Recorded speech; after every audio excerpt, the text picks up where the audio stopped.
Good morning to everyone. ಇವತ್ತು I would like to discuss with you about IISER ಅಂದರೆ Indian institute of science education and research ಎಂಬ ಸಂಸ್ಥೆಗಳ ಬಗ್ಗೆ ಮತ್ತು ಅಲ್ಲಿ ಅಡ್ಮಿಷನ್ ಹೇಗೆ ತೆಗೆದುಕೊಳ್ಳುವುದು, ಟೆಸ್ಟ್ ಹೇಗಿರ್ತದೆ ಮತ್ತು ಯಾರು ಅರ್ಹರು ಮುಂತಾದ ವಿಷಯಗಳ ಬಗ್ಗೆ ನಿಮ್ಮ ಜೊತೆ ಚರ್ಚೆ ಮಾಡಲು ಇಷ್ಟಪಡುತ್ತೇನೆ.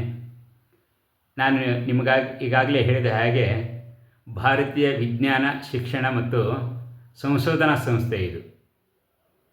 ಟೆಕ್ನಿಕಲ್ ಎಜುಕೇಷನಲ್ಲಿ ಹೇಗೆ IIT ಸಂಸ್ಥೆಗಳನ್ನು ಸ್ಥಾಪಿಸಲಾಗಿದೆಯೋ, ಭಾರತ ಸರ್ಕಾರ ಹೇಗೆ ಸ್ಥಾಪಿಸಿದೆಯೋ, ವಿಜ್ಞಾನ ಮತ್ತು ಸಂಶೋಧನಾ ಕ್ಷೇತ್ರದಲ್ಲಿ ಸುಮಾರು 7 ಕೇಂದ್ರಗಳಲ್ಲಿ ಈ ಸಂಸ್ಥೆಗಳನ್ನು ಸ್ಥಾಪನೆ ಮಾಡಿದೆ.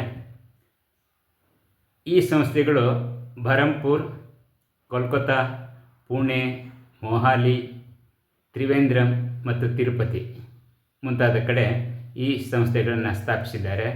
ಈ ಸಂಸ್ಥೆಗಳನ್ನು ಸ್ಥಾಪಿಸಿದ ಮೂಲ ಉದ್ದೇಶ ಅಂದರೆ to promote high quality education in science. ನೆನಪಿಟ್ಕೊಳ್ಳಿ, to promote high quality education in science.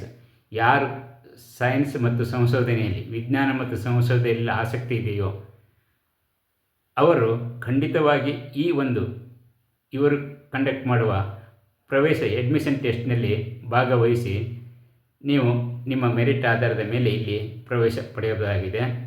ಇಲ್ಲಿ ಮುಖ್ಯವಾಗಿ 5 ವರ್ಷಗಳ BS ಮತ್ತು MS ಡಿಗ್ರಿಗಳಿವೆ, ಬ್ಯಾಚುಲರ್ ಆಫ್ ಸೈನ್ಸ್ ಮತ್ತು ಮಾಸ್ಟರ್ ಆಫ್ ಸೈನ್ಸ್ ಅಂಥೇಳಿ. 5 ಇಯರ್ಸ್ ಇಂಟಿಗ್ರೇಟೆಡ್. ಅದನ್ನು ಬಿಟ್ಟರೆ 4 ಇಯರ್ಸ್ BTech ಕೂಡ ಇಲ್ಲಿ based on science only. BTech ಡಿಗ್ರಿಗಳು ಕೂಡ ಅಡ್ಮಿಷನ್ ಸಿಗುತ್ತೆ. ಇಲ್ಲಿ ಯಾರಿಗೆ ಅಪಾರ್ಚುನಿಟಿ ಇದು? Who are already told you, who are interested in science and research, they have to write this exam. And who are interested to pursue impactful research.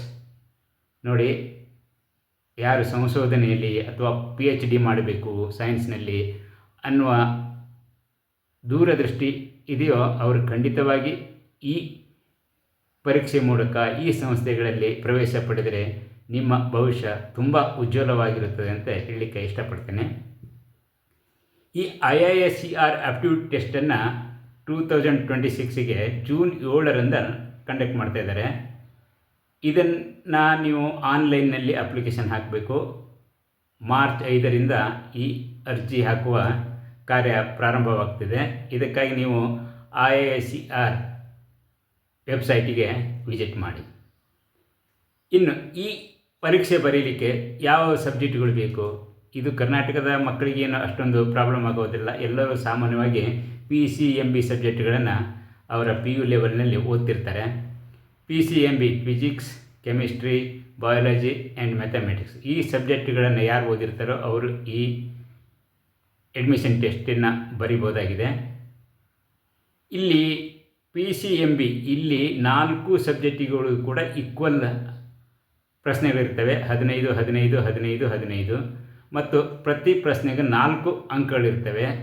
Total 240 ಅಂಕಗಳಿಗೆ ನೀವು admission test ಬರೆದು merit ಬಂದಲ್ಲಿ ನಿಮಗೆ ಈ ಪ್ರತಿಷ್ಠಿತ ಭಾರತೀಯ ಸಂಸ್ಥೆಗಳಲ್ಲಿ, ವಿಜ್ಞಾನ ಮತ್ತು ಸಂಶೋಧನಾ ಸಂಸ್ಥೆಗಳಲ್ಲಿ ಪ್ರವೇಶ ಸಿಗುತ್ತೆ. ಈ ಮುಂದಿನ ದಿನಗಳಲ್ಲಿ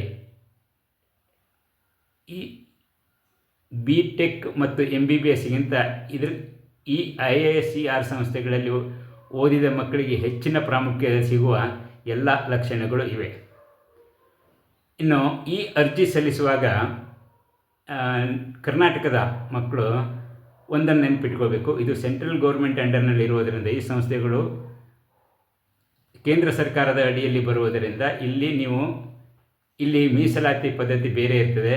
ನಿಮ್ಮ ಕರ್ನಾಟಕದ OBC ವಿದ್ಯಾರ್ಥಿಗಳು ಕ್ಯಾಟಗರಿ 1, 2, 3, 4ರಲ್ಲಿ ಬರುವವರು ಅವರ ಕ್ಯಾಟಗರಿ ಸರ್ಟಿಫಿಕೇಟ್ ಹಾಕಿದರೆ ರಿಜೆಕ್ಟ್ ಆಗುತ್ತೆ. ಆದ್ದರಿಂದ ನೀವು OBC NCL ಸರ್ಟಿಫಿಕೇಟನ್ನು ತೆಗೆದುಕೊಂಡು ಇಲ್ಲಿ ಎನ್ಕ್ಲೋಸ್ ಮಾಡಬೇಕಾಗ್ತದೆ.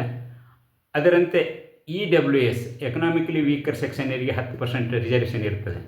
ಯಾರ ಆದಾಯ, ಯಾರು OBC SC ST ಬರೋದಿಲ್ವೋ, ಯಾರ ಆದಾಯ 8 ಲಕ್ಷಕ್ಕಿಂತ ಕಡಿಮೆ ಇರ್ತದೋ ಜನರಲ್ ಕ್ಯಾಂಡಿಡೇಟ್ಸ್ ಅವರು EWS ಸರ್ಟಿಫಿಕೇಟ್ ತೆಗೆದುಕೊಂಡು ಈ ಅರ್ಜಿಯ ಜೊತೆ ಲಗತ್ತಿಸಿದರೆ ನಿಮಗೆ 10% ರಿಸರ್ವೇಷನ್ ಸಿಗುತ್ತದೆ. So I request all the students from Karnataka who are studying in 12th standard and who have passed already, they should apply for this exam along with your JEE main, NEET and CET exams. No need of extra preparation, anyhow you are preparing for all the competitive examinations. After the result you can decide where to go, in which institution you should get admission. I feel this is better than any other degree and then interested stream. So you decide after your result. Now apply.